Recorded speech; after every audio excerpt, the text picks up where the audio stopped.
How many flights that need to be done or earning the miles to the tire credits before reaching and be upgraded to the Silver Elite tire in Al-Fursan Program.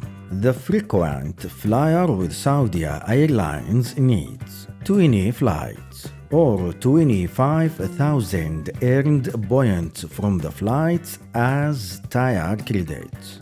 But this is limited to be during one fixed year, which is starting from the 1st of January and ending at the last day of every year.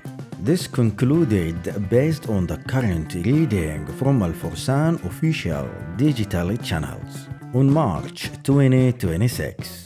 For more like these episodes to master the arts of traveling and experiences, never hesitate to be the permanent follower for this channel community by subscribing to the XP channel here. Thanks for watching. To the next XP. Have a happy day.